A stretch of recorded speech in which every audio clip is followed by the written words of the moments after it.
عليكم ورحمة الله وبركاته. بسم الله الرحمن الرحيم نحمده ونصلي على رسوله الكريم أما بعد. باب بر الوالدين وصلة الأرحام. We continue our book Riyad-us Saliheen by Imam Nawawi rahmatullahi alayhi. This is the 40th chapter of the book, and the chapter is with regards to keeping good relationship or a favorable relationship with our parents and joining of blood ties. And the hadith for tonight is وعن سلمان بن عامر رضي الله عنه عن النبي صلى الله عليه وسلم قال إذا أفطر أحدكم فليفطر على تمر فإنه بركة فإن لم يجد تمرا فالماء فإنه طهور. وقال الصدقة على المسكين صدقة وعلى ذي الرحم اثنان صدقة وصلة أو كما قال عليه الصلاة والسلام رواه الترمذي وقال حديث حسن. The hadith is reported by Salman bin Amir radiyallahu anhu, and Salman bin Amir radiyallahu anhu reports that the Nabi of Allah sallallahu alaihi wasallam said, إِذَا أَفْطَرَ أَحَدُكُمْ, when any one of you breaks the fast or completes the fast, and in which time comes that you have to open your fast, you should do it with a fruit which is date. Open your fast, فَلْيَفْطَرْ عَلَى تَمَرٍ, open your fast with a date. فَإِنَّهُ بَرَكَةٌ, for there is barakah and blessings in this amal. فَإِن لَمْ يَجِدْ تَمَرًا, and if you do not find a tamar, meaning a date, فَالْمَاءُ, then use water to break your fast. فَإِنَّهُ طَهُورٌ, for indeed it is a means of purity and cleanliness, or the water itself is pure and clean.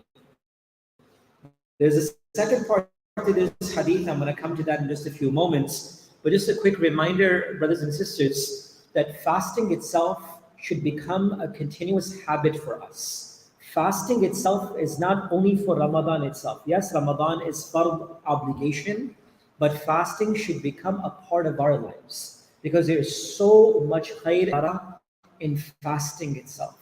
The Nabi of Allah sallallahu alaihi wasallam so frequently would fast on Mondays and Thursdays. The Nabi of Allah sallallahu alaihi wasallam would fast on 3 white days, which is known as Ayyamul Bid, the 13th, the 14th, and the 15th of the Islamic calendar every single month. This was the amal of Rasulullah sallallahu alaihi wasallam, that he would fast for frequently. A person came to Rasulullah sallallahu alaihi wasallam and said to Nabi of Allah sallallahu alaihi wasallam, I want to protect myself from haram and wrong, meaning a young man came. So the Nabi of Allah said, get married, and if not, then continuously fast. One of the reasons of increase of our risk is also through fasting as well. And siyam, fasting itself, is shifa. It's health for the people as well, right? Of course, looking at your medical conditions, consulting with the professionals, but make sure that we try to fast as much as we can. If we can't do it Mondays and Thursdays, then at least start with once a week, right? It should not only be that we abandon and leave fasting only for the month of Ramadan. That's once a year, right? Fasting should become a habit for us. It allows us to control our nafs, our desires, our anger. All of these things are controlled through fasting. A person learns to withhold themselves because of fasting, right? A lot of time you want to say something or do something, but the fasting kicks in and reminds you. And if we make this, inshallah, as a continuous habit and adat for us, a lot of great amal and habits, inshallah, will create. And the aspect of taqwa, which is mentioned usually in Ramadan, also develops in our minds as well.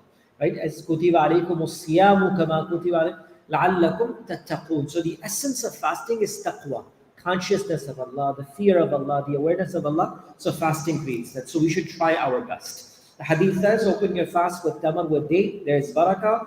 If you don't find date, then open it with water because it's a means of cleanliness. Then the hadith says, وَقَالَ الصَّدَقَةُ عَلَى الْمِسْكِينِ صَدَقَةٌ.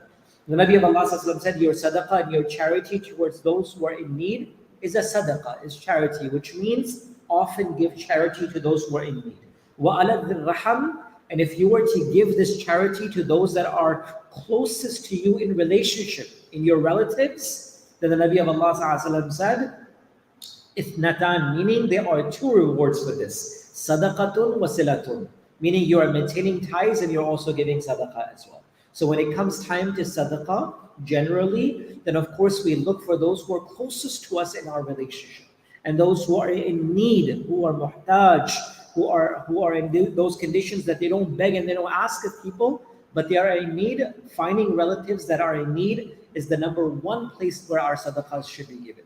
Then of course, any person who's muhtaj, who is in need, and at that time when they make dua for you, that's the time of acceptance of dua as well. Sometimes it may not be directly our relatives, but someone is so muhtaj, in such a need, that if you give them sadaqah or you fulfill their need at that time, the dua that comes from their heart will not be rejected by Allah subhanahu wa ta'ala. So again, two things to remember. Hadith of Rasulullah sallallahu alaihi wasallam, fasting, inshallah, we should try to make this as much as we can in our lives, opening fast with date or water, and we give sadaqah generally, but when it comes also a time to look for those who are closest to us in relationship in sadaqah. May Allah give us tawfiq and ability, inshallah. Starting next week, not this week, next week we will make this session after Isha because Maghrib is coming before 7 o'clock. So once Isha comes to 8:30, inshallah, we'll move it after that. And just a reminder that this Wednesday, inshallah subhanahu wa ta'ala, after Isha, we will begin the series known as Ulumul Quran, the sciences of Hadith. The learning of the science of Rasulullah known as Ulumul Hadith. Inshallah, will start after Isha, inshallah, this Wednesday.